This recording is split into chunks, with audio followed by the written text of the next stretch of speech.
You are listening to Zen and the Art of Triathlon.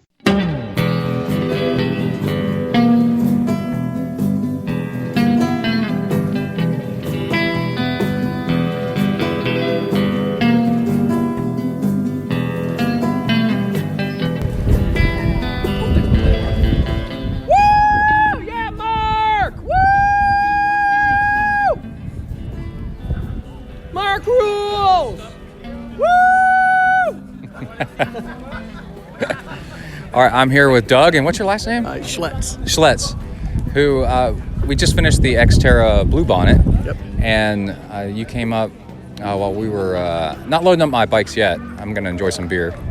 So it's pretty good. Like, do you think it's an IPA? It tastes pretty good. I don't know. It's a beer. Mm-hmm. You know what it is. I mean, we're in that part of Texas, so probably Beer's IPA. good. That's very popular. And we just finished the Xterra Blue Bonnet. Yep.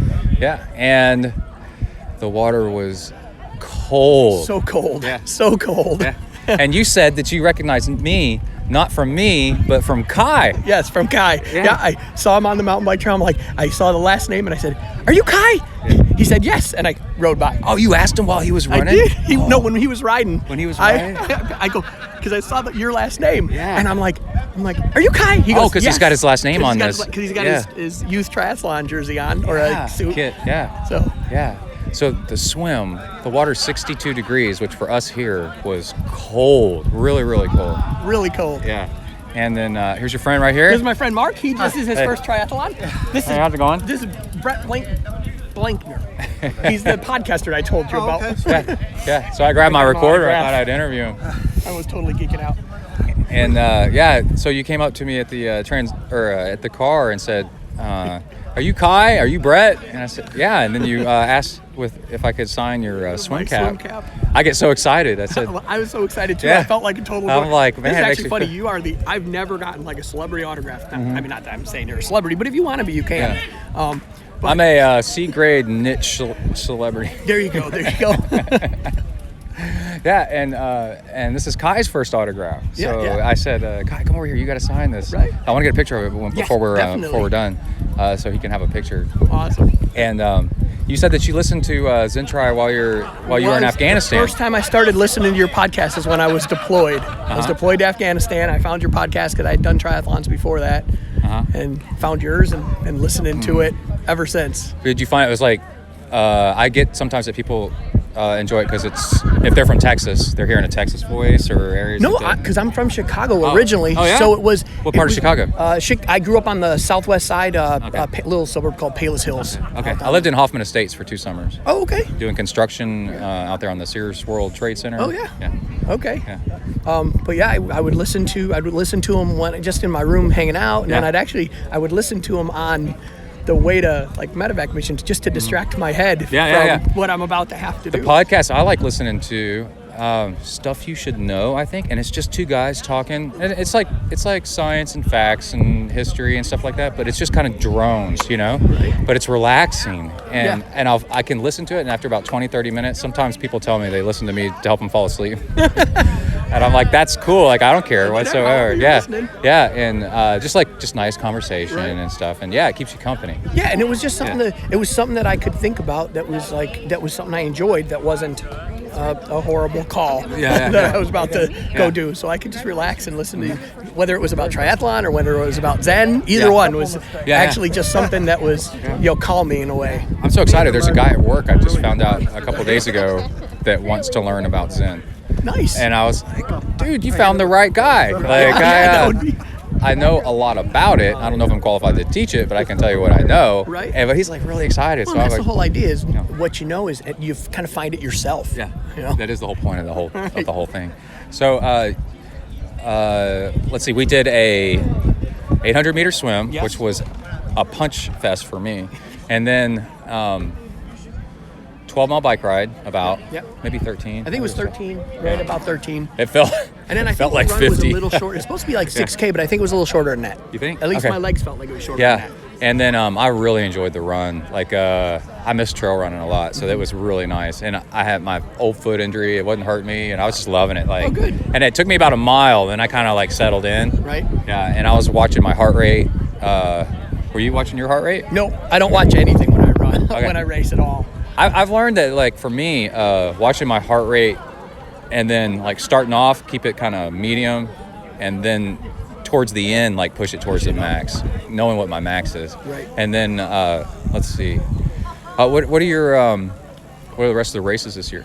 I'm going to do, actually, Mark and I, this was kind of like a shakeout race to see if I could actually run the 4 miles, because we're signing up for Ironman 70.3 Tempe, Arizona. Oh, cool. So we're going to be in Tempe in October. But yeah, because I hurt my Are they doing hip. it the same day as the full Ironman?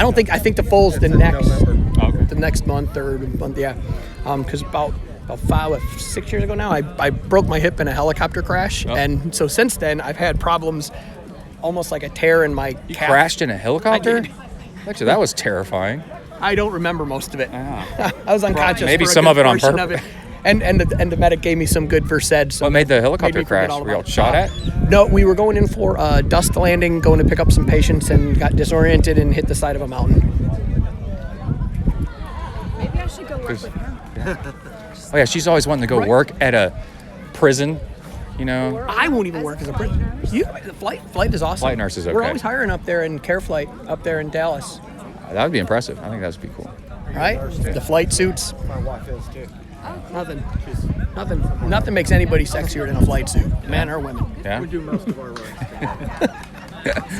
So you broke your hip. I did. I broke my hip, broke my hand, and I kind of tore up my face. Yeah. And we had a I can't pretty tell bad at all head injury. if you had any. Yeah, they did a good job. There's like Yeah. just a little scar here, a little scar here. And then Oh, now this. I can see it. Yeah. If you look, You know, there's this thing where if guys have scars on their faces, it makes them more attractive. right. That's what my wife says. Yeah. It's so weird. Girls, I used to have this shirt that I got in Durango, Colorado when I was in college. I went on a field trip and I went mountain biking and stuff. And in the mountain bike shop, I got this Cannondale t-shirt that said, "Chicks, pain is temporary, glory is forever, chicks dig scars. I love that. I Yeah, love bones that one. heal, chicks dig scars." That's right. Yes. Yeah. Especially on your face. Right. It just, Because then yeah. they conceal. Yeah. You know. Yeah. You look dangerous. But not so much that Hey, it's Emily. disfiguring, but Emily, come here. He's got a scar from the helicopter crash on his face. What do you? It's really cool. That's where I hit him. That's where I hit him. the bike. Did you hear what she said? She goes, "That's really cool." Yeah. That's from dog bite a long time ago, yeah. And the hip is only just like, there's like a hematoma right here that hasn't gone away because it Really? tore, when it broke the hip, it tore my hip abductor. It just like kind of pulled it off of its And how What kind of helicopter were you in? Black Hawk, medevac helicopter. Yeah. Black Hawk Down. Yeah. Yeah. It was. He lived it. It Yes, was. I know. It It was. was. down. That Yeah. really did happen. Yeah. Yeah. Wow. I'm Cool. impressed. All right. So so you're gonna do 70.3 Tempe. Yep, and And then you we- and did you say Frank? Mark. Okay. And we're gonna There was a do- K in there. I got it. I got And then to it. get ready for it, we're doing kind of the sprint, Olympic, and then we're doing the Xterra up near Dallas, I think somewhere. It's like a. Oh, it's I like saw a half, that. It's halfway between an Olympic and the. Half Yeah, I saw that. That was like pretty a- cool because there's an aqua bike, you know, where you do the swim and the bike, and it was unusually long. Yes. It wasn't a half Ironman, but it was Right, it's unusually like long. right in It's like a between. The 50 50-mile bike ride or something like that. And I was like, ooh, that looks cool. Because I'm thinking about doing aqua bikes Oh, cool. so that I don't, Same color. so I can keep healing on my run, on my foot, and just kind of keeping it easy on the run. First lap. So maybe like a year or two of doing aqua bikes. Right. Just to And kinda then let it heal. just to kind of let it heal. Yeah, I'm really enjoying it. I'm sure this one's. Oh, cool. Awesome. Okay. I think we're set. All right. How was your race? It was good. Good. First. You ever been one. interviewed at a triathlon finish line like you're a celebrity? No. I've never been interviewed. Period. Oh, okay. There was that one time, but that Yeah, was there was different. one time it was for something else. It was in a room. We'll just keep that. Yeah. It was in a room. Yeah. They had a lamp and they were like, "Where were you? Where were you on this certain date at a certain time?" I didn't do it. So, what kind of bike? Oh, what kind of bikes are you guys on? I'm on a Trek Fuel or Trek Top Fuel 8, I think, and I got the Di2 shifters. I bought myself. Oh, how's electronic shifting? Awesome. It was awesome out here because because it self-adjusts if it starts to skip. So halfway through, I felt it. I got a little mud in there. I felt it got a little clinky for a while, and then it kind of it just was like little micro adjustments. Oh, okay. And what were you on? Cannondale Lefty Rush, old one. Yeah. Yep. What year is it? Do you think? It's 07. 06, 06, 07. I used to have a Cannondale Super V with the 26-inch wheels from 1995. It was a full suspension, and it had 60 millimeters of travel in the front. It had a head shock in the front, but then it had 100 in the back. It was the most unbalanced. I had a Lefty before I had I had the Super V before I had the Rush. Those were awesome when they came out. Yeah, I loved that bike. I only sold it because I wanted. I'd gotten into road triathlon, and I wanted to, buy a tri bike, and so I needed money. Sold a motorcycle and my mountain bike. So how are you? Are you going to do you're going to do the 70.3 as well, right? Have you ever done one before? No. So what's your plan for? Is it pretty flat? It's a flat. The Tempe, Arizona one is a flat course. The bike is flat, the run's flat, and the swim's in a closed, no current. So it's supposed to be fairly easy if the temperature is down. Yeah. What's the date of it? It's October 23rd, I believe. But I'm used to the running.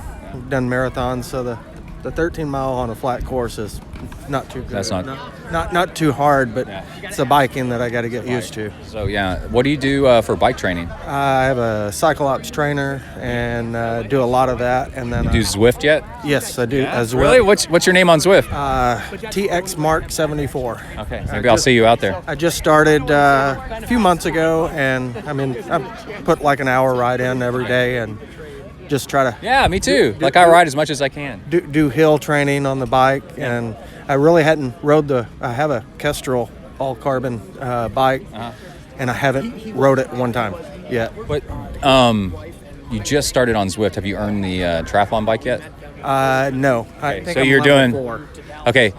After a while, you can earn the tri bike, and the thing is the tri bike doesn't give you any drafting benefit. And so that's kind of cool to practice that, like the misery of. And then for training, though, I've just recently went back to riding the road bike because you get this drafting, like the slingshot effect, and it's kind of fun to like gamify the whole thing. So the swim today's swim was cold, so it kind of, as soon as you hit the water, your chest tightened, you can't breathe. Yeah. So my form completely went out the window, but I still beat him. I thought I was swimming. I've never had to breaststroke in a triathlon before. Yeah, I thought about breaststroking. I couldn't breathe. Oh, I rolled over on my back and I did backstroke for a few times. The cold just makes your chest just. And then I felt like I was swimming up, like towards the sky, because I was having to swim with my head above the water so much. Yeah. It's just so cold. As soon as you get your face in there, your chest goes like this, and you can't breathe. Yeah. Yeah. When we got in and swam practice swimming, I got an ice cream headache for a second from the cold. Yeah. All right. Well, it's good talking to you guys. You too. Thank you very much. All right. Good job. Thank you. Did you grab your beer, Mark? No, where? No, it's on the next page. Next page. Third place. Okay. Oh, I missed one. Third place, Kai Blanker. We're done.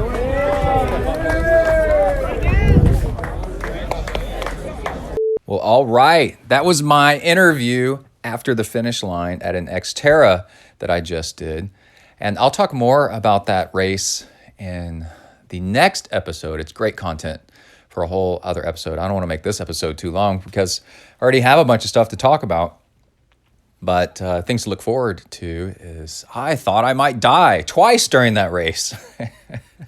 One time during the swim, I totally get how people could have a heart attack or whatever happens in the swim because it was absolutely crazy. And then going down a gully, I completely ate it over the handlebars and crashed head first into some bushes. And that actually happened too fast for me to wonder if I was going to die or not. But anyway, that's some really good stuff. Had a really good time racing against Kai. We're going to talk about a different race that I did, a St. Patrick's Day race, an on-road triathlon, thank God. I actually really like I like the off-road stuff even better. But that's going to be the rest of the show. We're going to talk about that. And just a couple cool little things. This show is full of all kinds of cool training tips. And also, I just got done putting Veloplugs in my rear wheel of my triathlon bike, my Trek Speed Concept. And the latex tube flat that I had came from probably going through a rim hole. Ended up cutting it. So you can buy these little things called Veloplugs, and you tap them into the, which actually is an art all in itself. I learned after I broke about 3 of them how to actually do it. Then after that, I felt kind of like I was a master blacksmith, craftsman, tapping these things in. And then I was online reading about how somebody was saying that their rims got hot on a big descent and exploded the latex tubes because they didn't have rim tape and they just had Veloplugs. And I went and put rim tape over the Veloplugs, which adds almost no weight whatsoever. So do that. Veloplugs to keep from getting flats, and rim tape back over it, just to be sure if you're having problems with that kind of thing. And then also this morning I went for a long ride on Zwift, and I am so happy to say that they have finally added enough flat-ish, not incredibly difficult terrain to get in long rides where you can ride for a couple, 3 hours and it doesn't get mind-numbingly boring. So what they did is they added the desert expansion pack, and you go on YouTube and look up videos of how where to get on it, and it's pretty flat-ish, and it's 15-20 minutes long.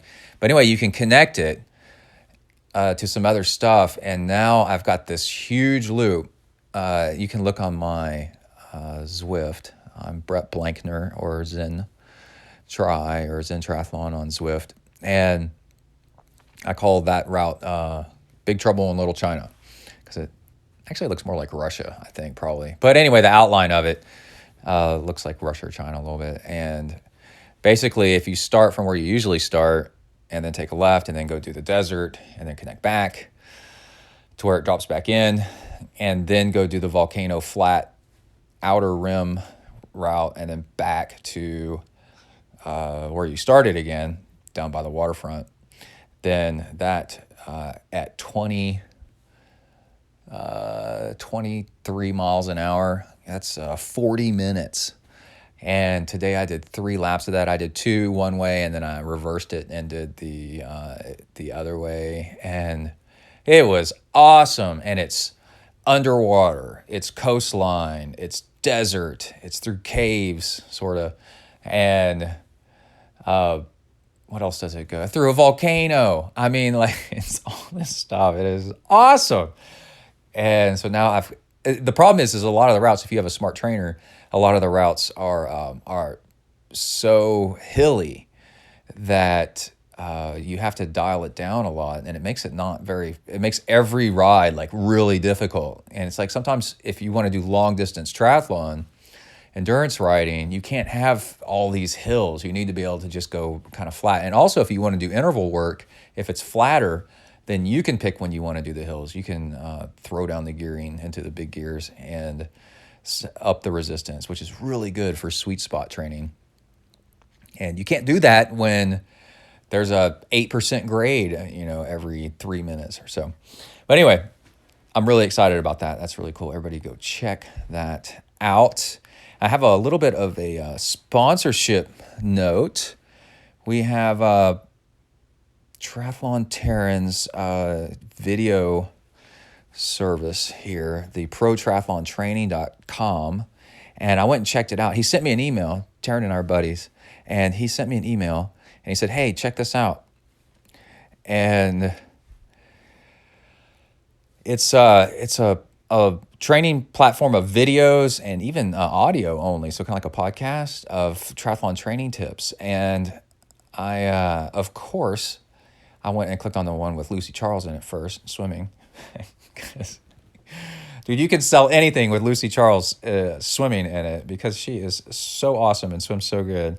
And I was really impressed. I was like, this is really cool because it's real advice about how to really train and race.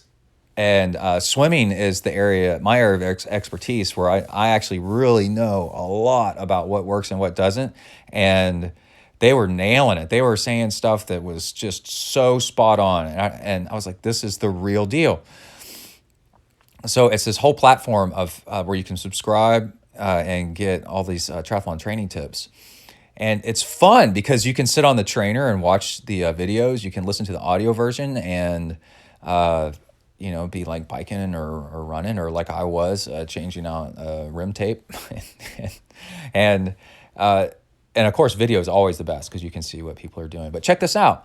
It's swimming, biking, and running and a whole bunch of other stuff. And it's Lucy Charles, Sarah True, Cam Worth, and Miranda Carfrey. And not just them, but others as well. And it's just really, really nice. And it's not really like it's not training plans. It's just they're one-time online courses. So it's not ongoing training. So it's like a complement. It's like Zen, It doesn't replace your current religion. It's a complement. It's a way of thinking. And it's a pointer. And it's awesome. So go check that out at protriathlontraining.com. I went and checked it out, and I'm excited about it. I'm going to watch some more, and I really like it. So I'm going to tell Taryn that. Okay, so the last thing I want to mention, I've been following Taryn's increased fat-burning adventures, and the last video he just posted seems like it's working, and I'm a big fan of this. So I want everybody to go to check this out. This is really cool because basically in the end, increasing your fat burning so that you can not be so dependent on carbs and going along when you go long distance. Because if you're really carb dependent, you can't eat enough carbs. Carbs they have less than half the calories as fat. And you want to be able to tap into your body fat. And this is the problem that most people have whenever they go long distance in an Ironman and they start bonking on the run, is they've kind of run out of energy. And they're so used to using just carbs that they can't tap into this fat. So you don't eat fat during the race, but your body carries fat. So the middle path in the end is where you want to get to eventually. Is your diet needs to have a nice way more fat in it. We need to quit avoiding fat in our diet, and that's what I found out. And once you're there and you get over your fear of fat, it's kind of like being a vegan gets you over your fear of veggies. If you eat the right way to be a vegan, it gets you over your fear of veggies, and then you start eating fiber and veggies all the time, and you start being a whole lot healthier. And do you really need to be 100% vegan all the time? Probably not. So the fat burning and the low carb and all that, kind of like if you go completely like no carb and on fat, it kind of gets you over your fear of fat. That's a good slogan right there. Get over the fear of fat, and then you end up not avoiding it anymore, and you eat it in your diet, and then you learn how you don't need to eat quite so much food because fat does have more calories in it, so you don't need to eat quite as much. But then, now that you have more fat in your diet, you go longer without needing to eat all the time.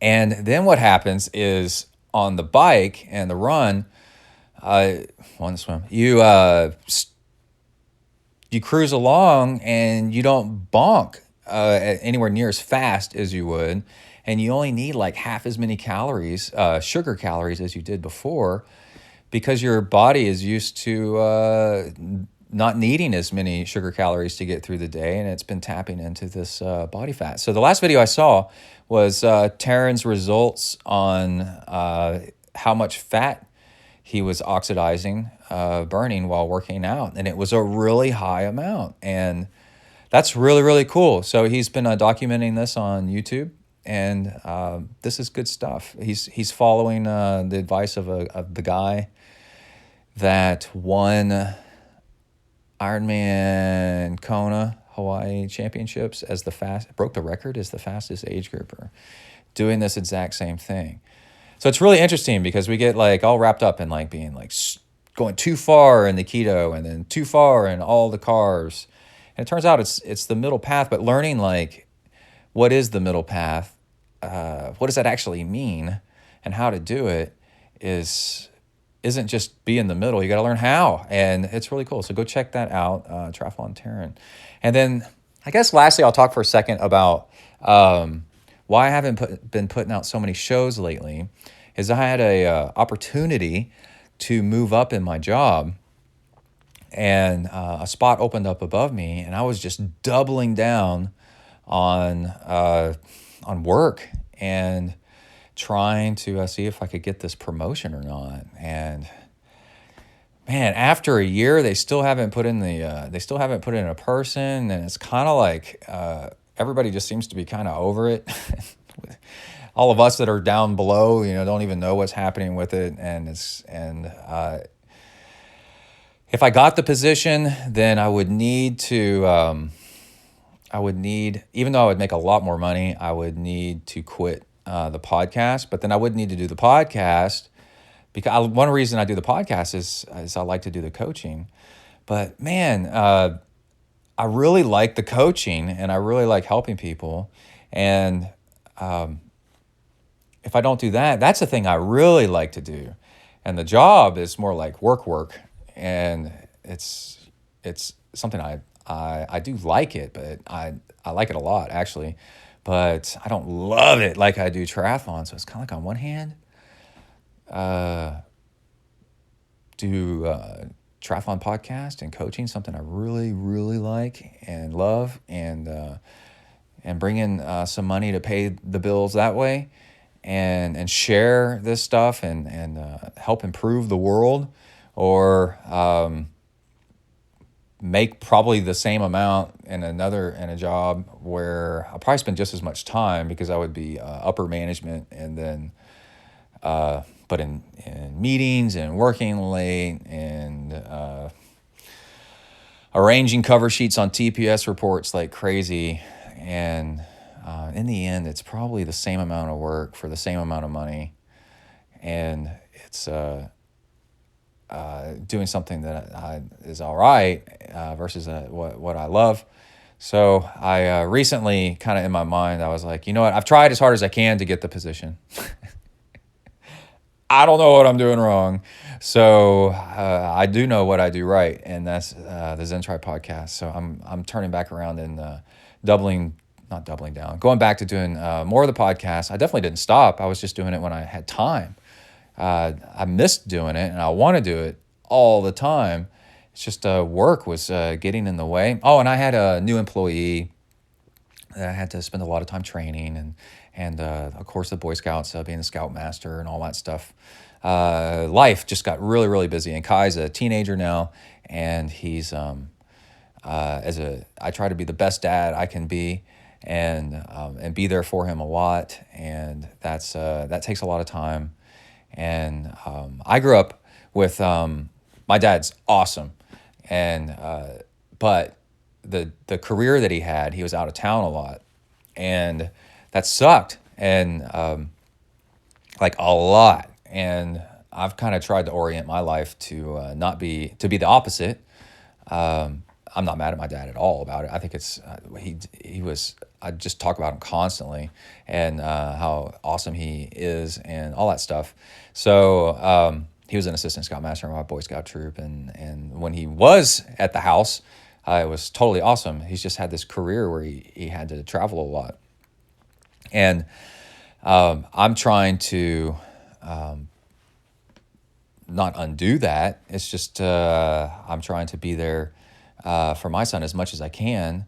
I guess just kind of be the opposite, just to just as much as I can. I don't think I have major issues about it or anything. It's just really nice to be there. Kai has a track meet, and I can go watch it. And we do triathlons together, and you do this together and that together, and be there with him, and have dinner at home every night and stuff. And it's actually really, really cool. So there's all that. I guess that's a lot about my personal life.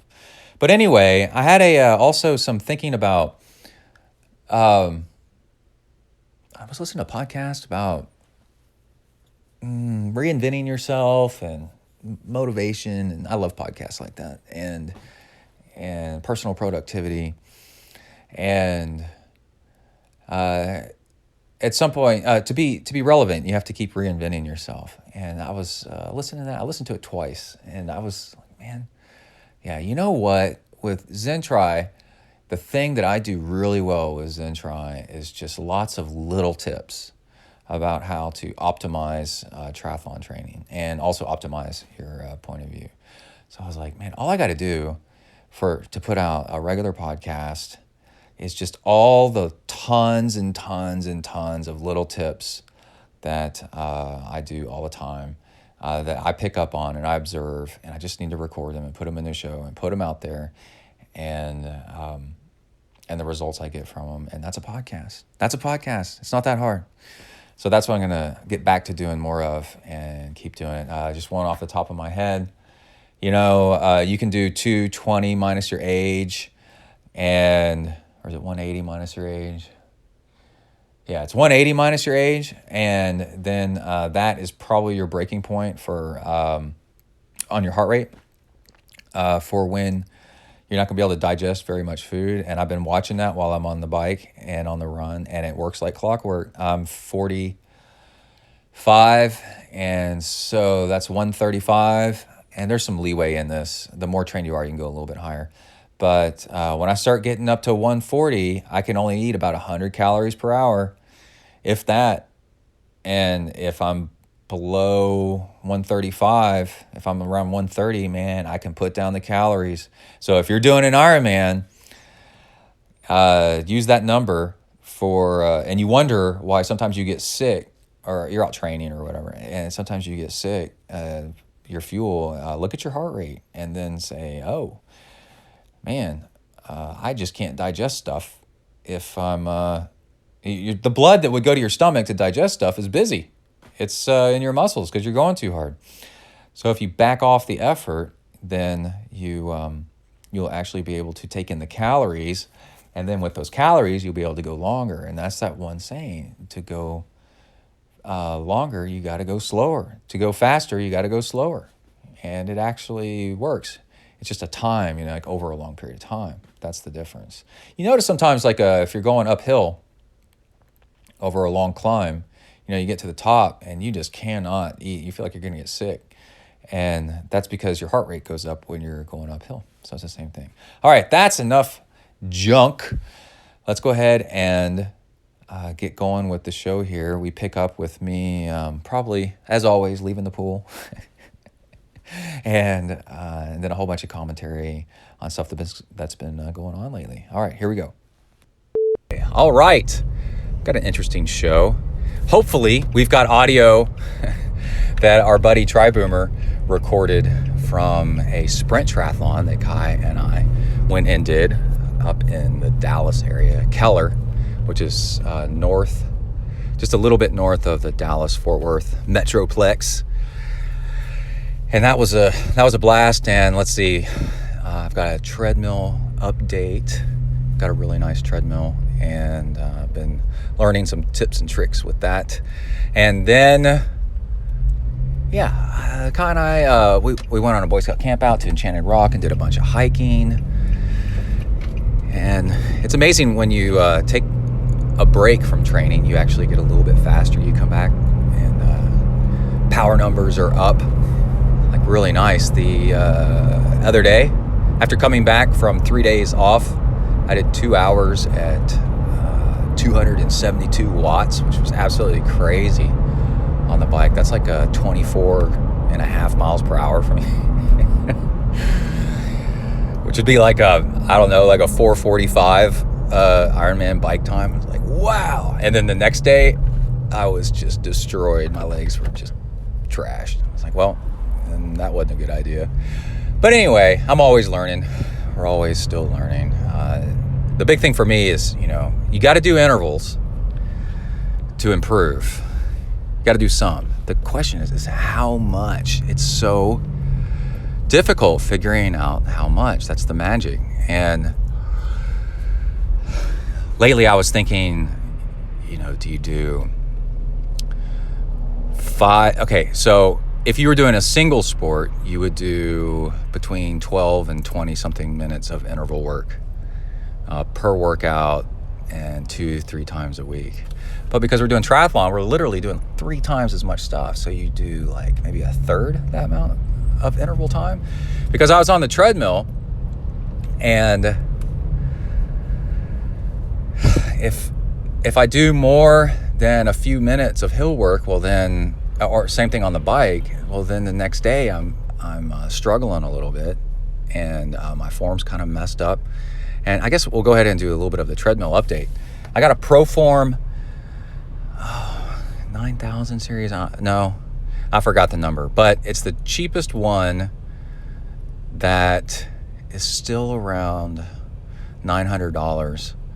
And oh my gosh, it's so wonderful being able to run on flat ground when I want. I live in a slightly hilly neighborhood with no flat at all. So I started off running downhill and, bangs into my heels, and I'm trying to recover a heel injury, which doesn't help. So getting on the treadmill and starting off slow, it's really nice to have a controlled environment, and I can figure out what actually aggravates things and stuff. And the other day, I worked myself up to doing some hill intervals, and then did like hill at 20 minutes, another hill at like 40 minutes, another hill at 60 minutes. And following that, my injury flared up. And also when I was running, I noticed I was running kind of beat up and slow. I was like, what is going on? And I think I've connected some dots that to do the interval work at the very, very, very end when running, because that messes up your form. And if you don't have any kind of injuries, that doesn't really matter. But if you have an injury and then you're running with bad form, that in my case it seems to be making my foot injury. I've got kind of a heel spur plantar fasciitis kind of thing. Seems to make it flare up and worse the next few days. And I've noticed that if I run slower, then I actually am worse. My foot hurts worse. And is that because when you jog, because you're going slower, you're banging up and down? And if you run faster, then you're more efficient. The thing is you've got to have the energy to run faster. Then it goes back to the interval thing of how much interval work to do, so that you don't do so much that you're just wrecked and then have to jog slow just to go put out miles. But anyway, I don't like talking about injury stuff too much because that's depressing. Let's move on to... Oh, wait. We're going to do more treadmill notes. I forgot. I want to change lanes, but there's a guy just killing it over here. All right. I see. Your truck can do 1,000 miles per hour. That's pretty cool.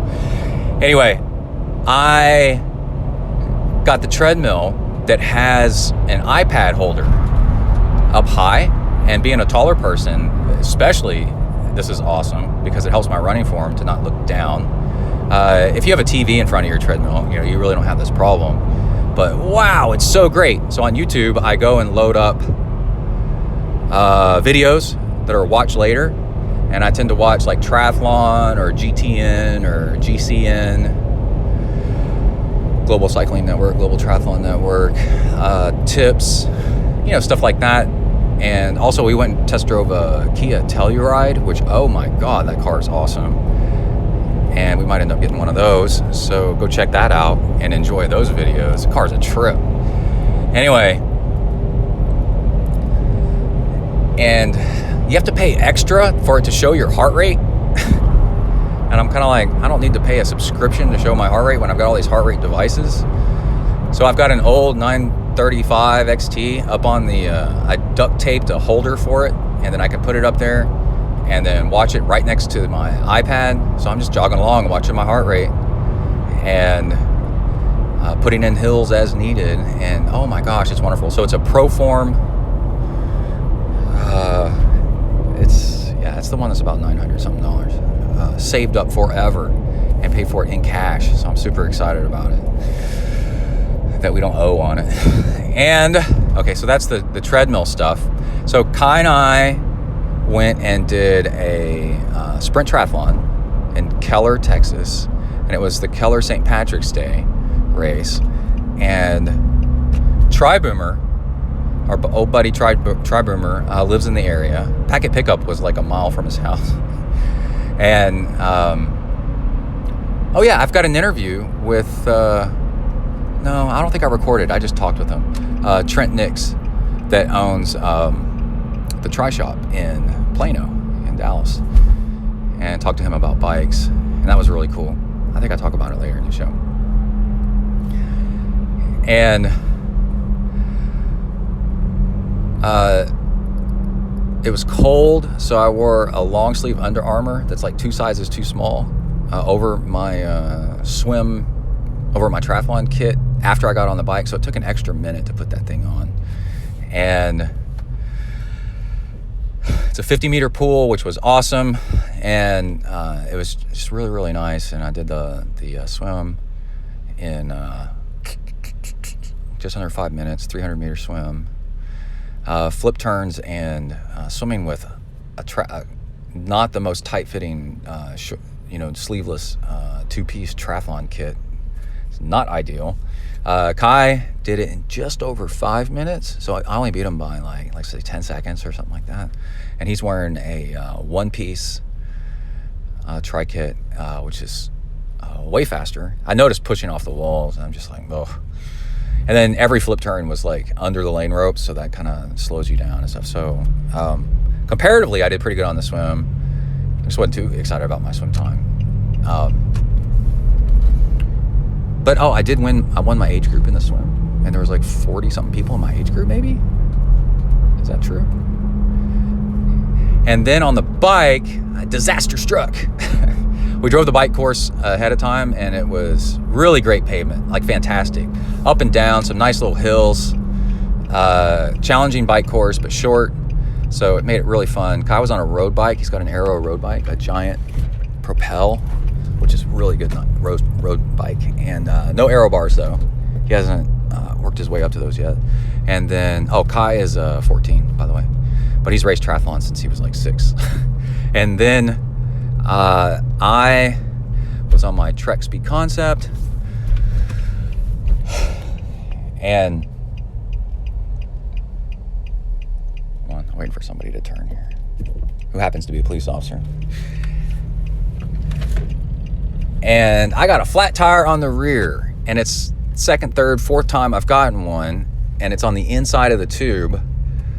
And I was flying downhill like 40-something miles an hour, and just all of a sudden, blah, blah, blah, blah, blah, like that, and you're like, oh, crap, and at least it wasn't the front tire. That's your first worry. Is it my front or my rear? And it's my rear, but I'm still doing 40 downhill and trying to rein the bike in. I'm so glad I had my brakes worked on.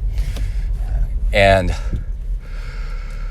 I got to run into W to the ERK. Sorry for the suspense. I'll tell you what happened later and who won. It's a good time.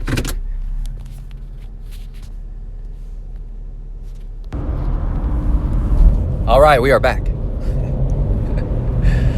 Okay, so I'm going downhill, have a flat in the rear, thank God, not the front, doing high speed, and I apply the rear brake and front brake gently, come to a stop, pull into a driveway, and I've got latex tubes with what might be a mistake, Finish Line sealant in it, which gets great reviews for latex.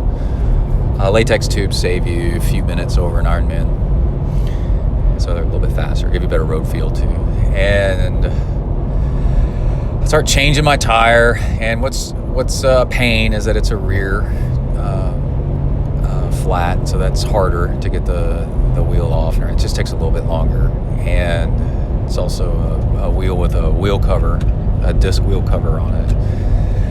And on top of that, let's see, I've got a flat kit in my Trek Speed Concept speed box behind the saddle, behind the seat post, and pull that out. And it's if you ever use latex tubes, don't use latex tubes as your spare. CO2 leaks right out of it, so you can inflate your tire with the CO2, and then you'll be riding on a flat tire in about 2 minutes again. I learned that lesson hard one time. But anyway, I start changing the tire. Some lady stopped and was like thinking that she needed to help me or something like that, but she was blocking the course. So like race judges were like, "Get out of the way!" They yelled at her to get out of the way. I had GPS on. I was using a Garmin Fenix 5, and with GPS on it, I raced with no bike computer because it was only a 12-mile bike ride, so I figured I didn't really need it, and it would just be slow me down with trying to turn it on and all that other stuff. So after the race, I looked at my results, and I was stopped almost 8 minutes on the dot, changing a flat tire, which has to do with it being a rear, and also I was spending a little bit of extra time like trying to figure out what was caused the flat. I love, feeling inside the tire, make sure I don't just put another tube in and have another flat. And the hole was actually this place I keep getting flats, which might be a spoke hole. Latex likes to stretch really far and get into places that normal tubes don't, and then they blow out because they hit things. And so I was like, again? and so I don't forget, I'll mention now, I ordered Veloplugs, Veloplugs,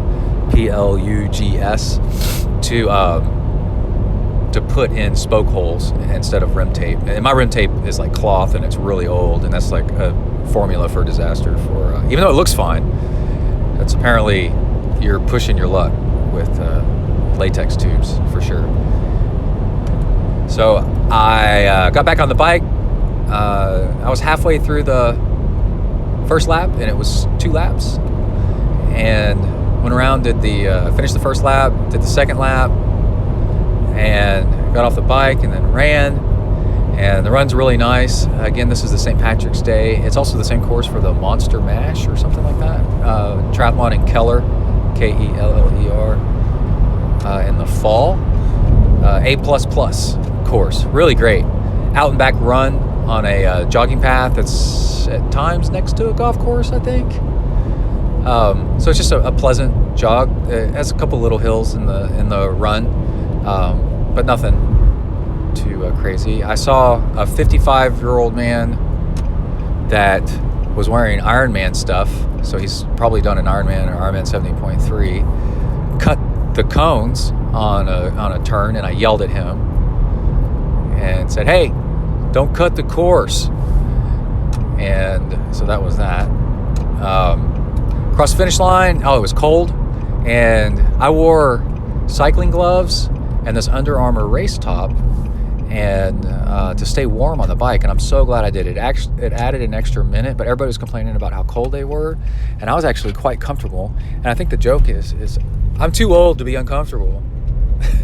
I'm paying good money for this, hotel, race entry fees, gas, food, restaurant, all the stuff for me and Kai, and then also for Emily.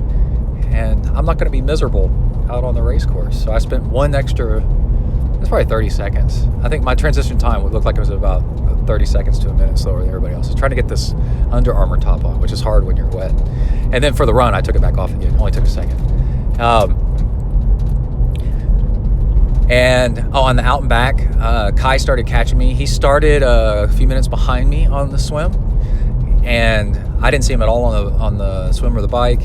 And I was like the 29th swimmer to start out of hundreds. And then, started the run, finished the run. They had beer afterwards, like I said, at St. Patty's. Had a couple IPAs with Tri-Boomer.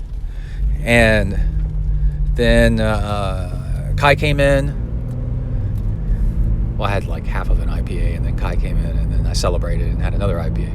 And Kai came in, and then we started trying to compare times. And Kai beat me by a few minutes. But then also, if I didn't have a flat tire, then I would have won. But that's racing, and so technically he won, straight up won. And also I'm very excited that he won. So I'm definitely willing to throw that flat tire in there and say, you earned that, dude. You earned the win. That was pretty awesome. And another cool, I was really impressed with the timing. They had the race results done. Oh, it's a 5K run, by the way. They had the race results done. On our drive home, I started looking it up on the internet. And then with more looking, probably later, I figured out that I had, for my age group, I had the fastest swim. And also, if I didn't have my flat tire, if I took 8 minutes off my bike time, then I would have right about tied or had the fastest bike split. So that was really exciting. But as it was, I had, whatever place. I ended up with I don't remember what my bike split was. It doesn't really matter. But and if I averaged an 8:30 run pace, I was barely holding back on the run and just trying to jog it without hurting my foot, and that went great. But I was pushing it pretty good. I just didn't kill myself. And then for total results, if I took 8 minutes off my time, then I would have right about tied for third in my age group, which had 45 people in it. But as it was, I got 15th or something like that. I don't remember now. And that was really cool because it's a really competitive age group. It was huge. And then I think I got maybe 16th overall or something. I don't really remember. Having a flat tire on your bike really screws up everything. So even though I had a flat tire and it kind of technically, quote unquote, ruined my race, I actually had a really good time. And it was cool to find a race that's a sprint that has a really good race course. So I just wanted to recommend it. Any race that's at that location that starts off at the Keller natatorium and then does these loops and then a run down that jog path. That's a A++ location. Definitely check it out. All right, I'm at the house. I'm going to actually have some lunch, and I also dropped off Kai's mountain bike at the bike shop to get worked on. I think I already mentioned that, and I can't get past this. I got a mail truck in front of me. I don't want to pass him because the street's too narrow. Let's see, whatever. Oh, the bike shop has a dog. That was really cool. And I've been following Triathlon Taryn at his Puerto Rico race. Very impressive. Very impressive. And then now he's going to go into low carb, high fat. We're going to watch how that goes. All right. I'll be right back. Hold on. Bing. All right. We are back. We've got some triathlon news, actually. Let's see. We've got 2 new products. I love this stuff. We've got a new helmet material from Trek/Bontrager. And what was the other thing? Oh, one of the biggest things in the world is a new Cervelo, which is recognized as the pretty much, along with the Trek Speed concept. Now, this doesn't mean it's true, but they're recognized as pretty much the fastest bike in triathlon. And the new P5 has, it's really, I think it's UCI legal. So it doesn't have crazy shapes on the tubes. And it doesn't have all the integration of storage like the P5X, which is ridiculously expensive. And oh look, the blue bonnets are out. Squirrel moment. But anyway, go check it out. And the biggest complaints are, well, there's not enough integrated storage, and like some bikes now, like if you're gonna release a new bike, then now a lot of companies are figuring out ways to add storage, like the Trek Speed Concept has a draft box on the back, and then you can put things on the back. I used it for my flat tire. It's got a ton of storage room, and it's a really good place to put it. And it doesn't even have that, like at least add that, which I agree with. And Cervelo's line of responses, well then, just get the P5X. That's the one that's really made for triathlon. It's like, are you freaking kidding me? That bike is starts at $12,000. Oh my gosh, good luck. And yeah, so otherwise, let's see, there was something they did to the seat post. The seat post has I think it has the piece on it where you can attach bottles to it a whole lot easier, so check that out. Yeah, it's got a top tube, bento box for snackage, and it's 10% faster and 15% stiffer, like here and there, which is crazy how every year we manage to do that with everything.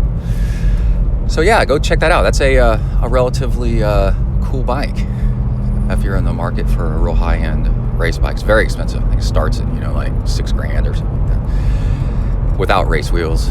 I'm not sure about the exact price. You start adding in race wheels and stuff like that, it's up there. And then in what could be considered as either marketing genius or marketing complete failure, Trek started announcing a while back to follow them, because they had a major announcement, something that happens only once in 30 years. 30 years ago is when they introduced carbon fiber as a frame material, for example. So you're really pushing it when you say once in 30 years. And they showed this material, and on Slow Twitch, I was the first to call it. Now, a lot of people knew about it before I did, but I was the first to call it, because some people who were on the inside said, it's not, you're gonna be disappointed. It's great, but it's not what you think it is. And if you think it's a new frame material that's gonna be cheaper, faster, better, lighter, $6 million man, then yeah, it's not that. And I was like, oh, what would that be? What would be important, but not that would be awesome, but people just wouldn't care about it? I thought, oh, a new helmet. And I was right. Hold on, coffee sip.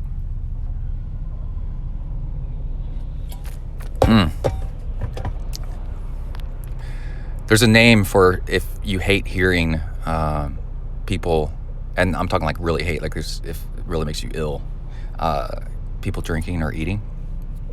Misophonia. Sophonia is sound, and miso is or miss, is bad, or not good. Anyway, the Trek people came out and announced it on their day, and yeah, it turns out it's a helmet material. Now the thing is it's awesome. It seems like it's awesome. I haven't ridden with one, and if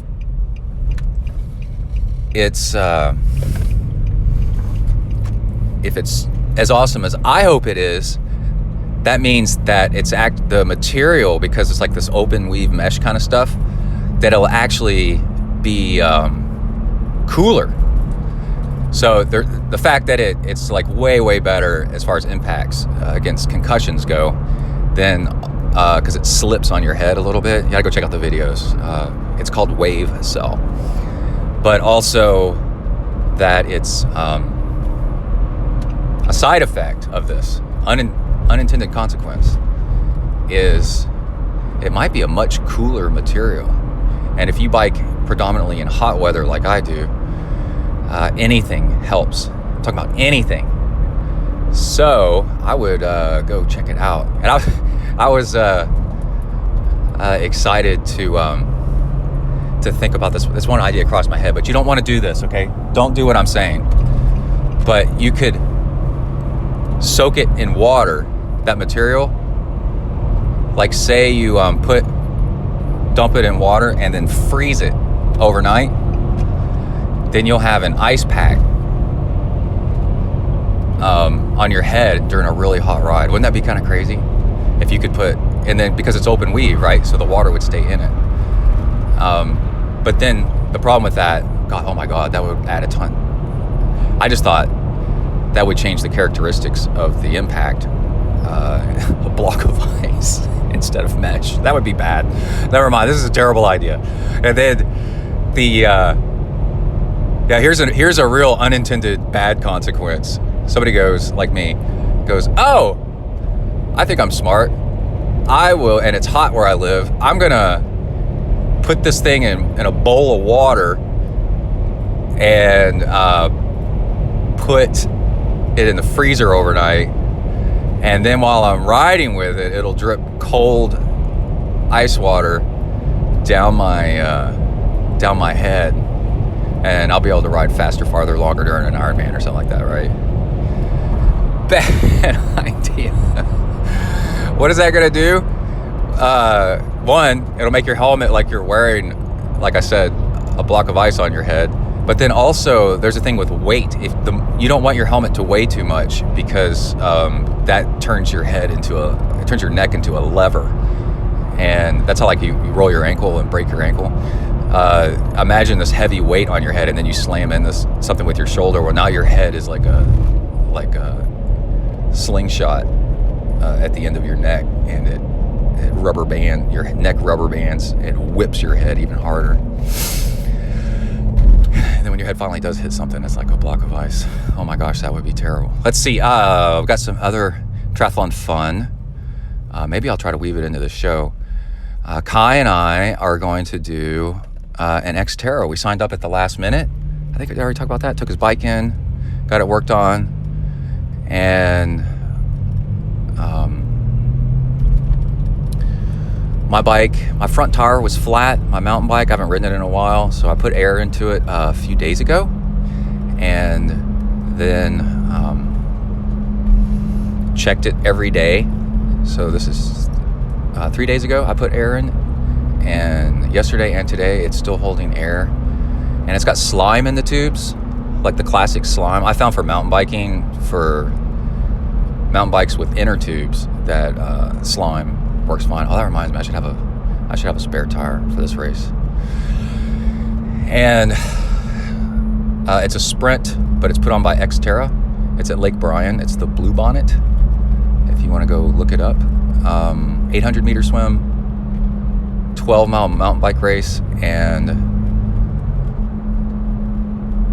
6K run for whatever reason instead of a 5K run. Probably just, that's the only way they could make it. And so I got 2 training tips for you.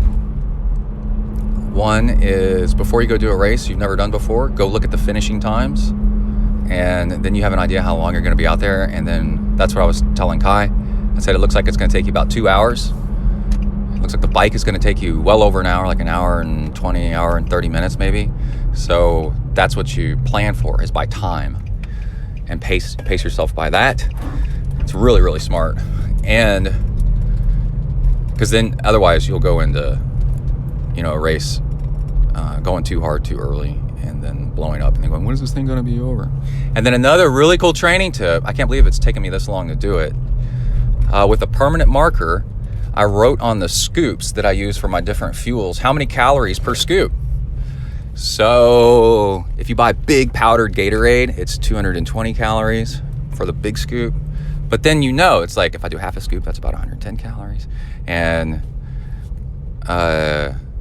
if you do, I got Tailwind, and that's 100 calories per scoop. It says really easily on the bag that it's about 100 calories. And but still, while I was at it, I wrote it on that one. And then what was another one that I did? Oh, I've got powdered maltodextrin, and I think it's 120 calories. I weighed it and then multiplied grams times 4, and that's how many calories per scoop. I think it was like 120 on there. So now when I make stuff, I know how many calories when I start mixing and matching scoops, because if it's cold, I don't need anywhere near as much sodium. If it's hotter, I need more sodium. And then I've got these different things, maltodextrin, regular Gatorade. Oh, Gatorade Endurance was another one. It's 60 calories for the little scoop, because one serving is 2 scoops. So it's 60 calories per little scoop, and that's really high in sodium, and it's got a little bit of maltodextrin in it, unlike regular Gatorade. So I've got all these different scoops, and I wrote these numbers right on the scoops with a permanent marker on the underside or the side of the scoop. 100 cals, 60 cals, stuff like that. I recommend it. Since I've done that, it is awesome. All right, I got to go into W to the ERK. Out, bang. Let's go.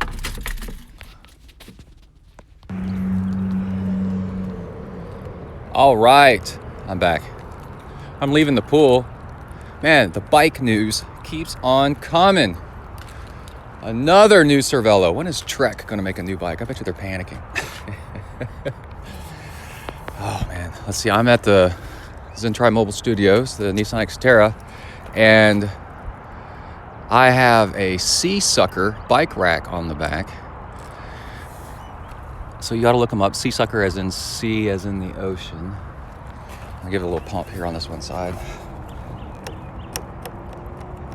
Increase the suction. Yeah. So it's a suction system. Suction cup. So then you mount your bike rack to something. I guess you could do your paint. I guess you could obviously do your paint. But this one's mounted to the glass on the back of my Nissan Xterra. And we're going to do an experiment and see how it works. But anyway, that's a whole different project. See, Cervelo introduced a cheaper P5X, which is a beam bike, or it doesn't have a seat post. What is that called? Anyway, hold on, I'm getting my stuff set up in the back of my car. Pulling out my towel, swam, easy, non-stop, keeping the same pace. I was swimming a 123 for a long time, and then I think what happens is the muscles finally start to tighten up. You're not as flexible. About 20 minutes left, I become stagnant and go back to a 124 per 100 yard pace. And then after a while, the last few minutes, I even have trouble doing that. So then I hammer out a sprint the last couple of minutes, like that's a little interval. And that makes me a little better next time in 2 days. It's just like that. You get a little bit of a lot of form work at the beginning, and then a nice medium long sweet spot interval as things start to get a little difficult towards the end, but trying to keep it even and trying to keep the same number of strokes crossing the pool. I do 8 on the right hand side. Hold please. So it's called the P3X. It's got improvements over the P5X, and handlebars don't collapse, so that's a little bit lighter. And let's see, what else does it have? It doesn't have the down tube in the front that follows the front wheel so far down, but it does follow it down somewhat with a detachable draft box. And they're doing something that I've looked at for a long time, is somebody ought to invent a detachable down tube draft box that's aero, that you put right in front of your bottom bracket. So kind of like a flat aero bottle, like a water bottle, but that you can put whatever you want in it, because you're not going to put water in that because you can't get to it. And that would be really, really cool. It's another smart place to put stuff. And if you put stuff below the axles of the wheels, it's actually stabilizing. It wants to recenter the bike. It's pretty cool. So it actually enhanced the straight line stability of the bike if you put weight down there. It's like a keel on a boat. If you imagine if you filled it with water and then had a tube running down into it. Oh my gosh, that would be crazy. But anyway, nobody's ever gonna do that. Let's see, so there was the new bike. Tim O'Donnell, also known as Miranda Carfree's husband, was in a nasty bike wreck. He hit something and went over the handlebars, and the road rash is unbelievable. It's pretty wild how his kit got torn up. He seems to be fine. He broke some ribs.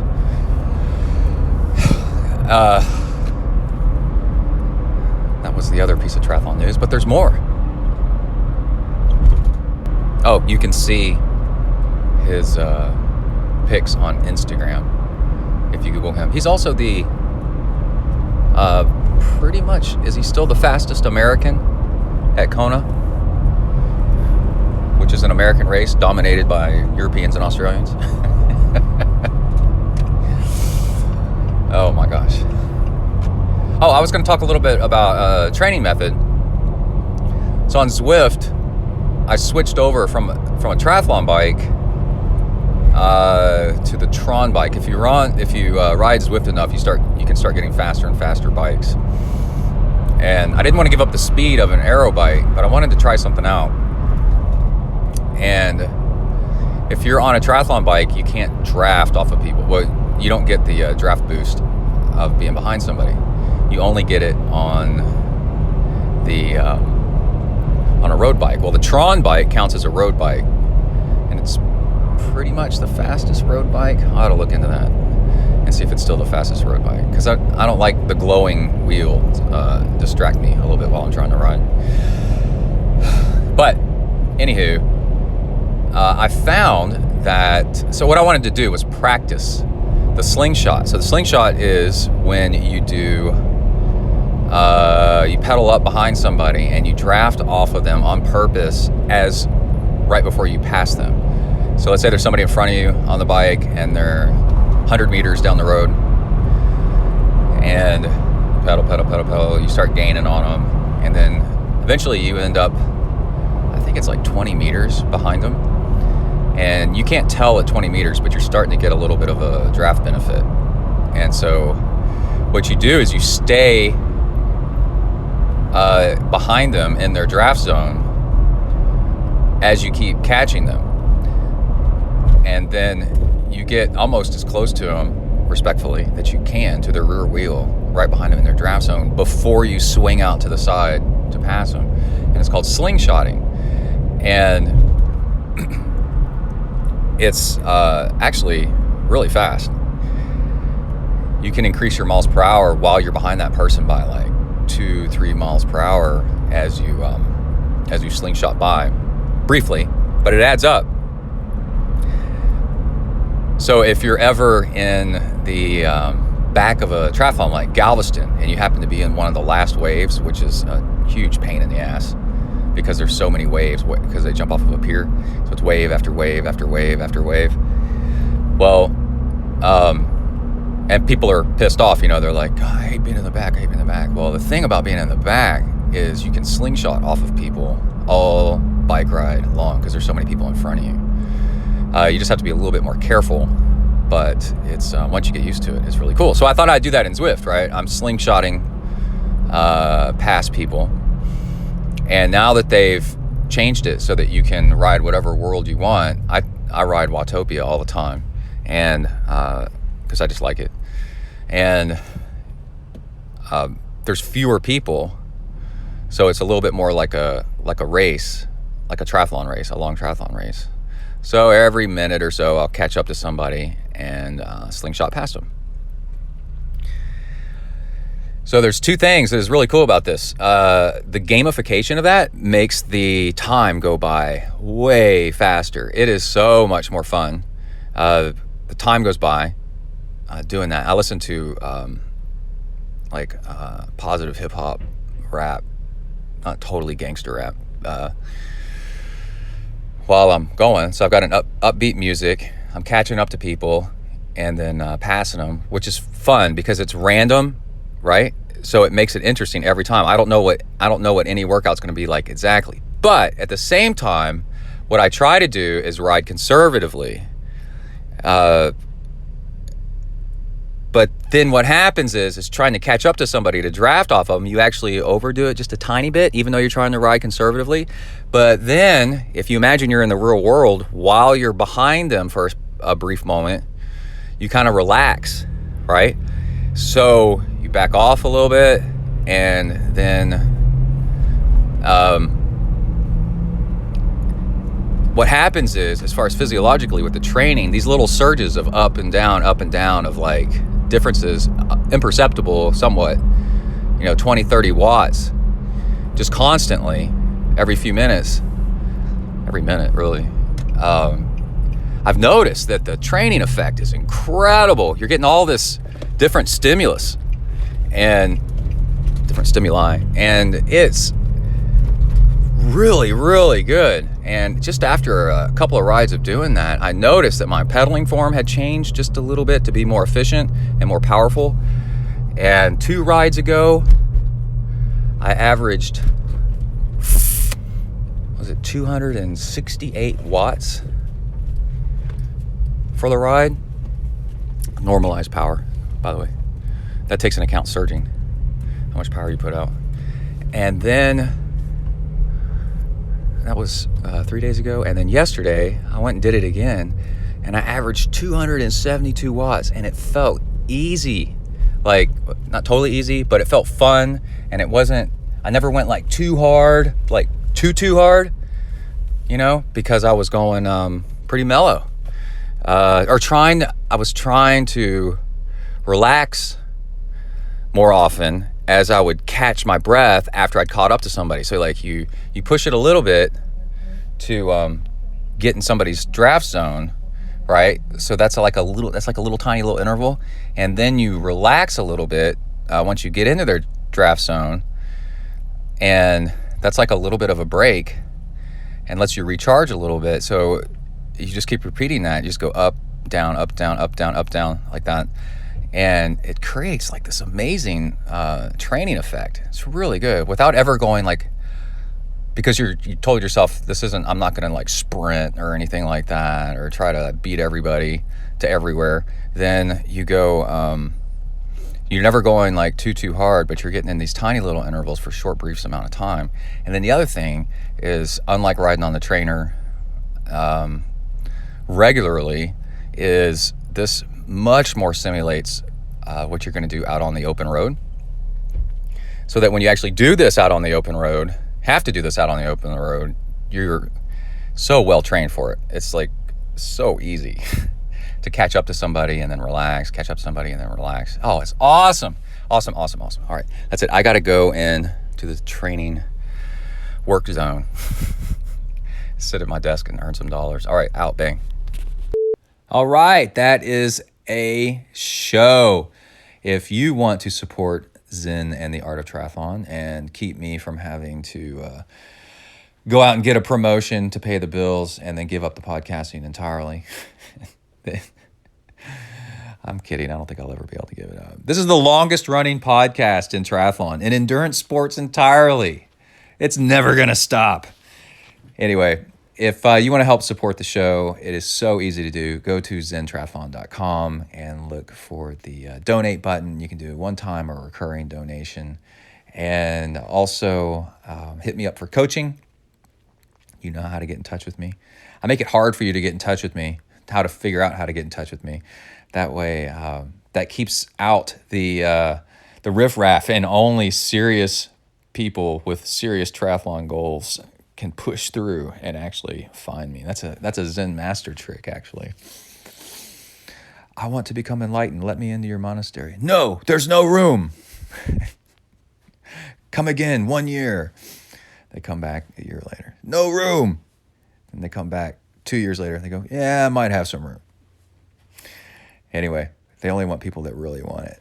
Anyway, that was an odd story. Also, check out protriathlontraining.com. Protriathlon, not triathlete, protriathlontraining.com.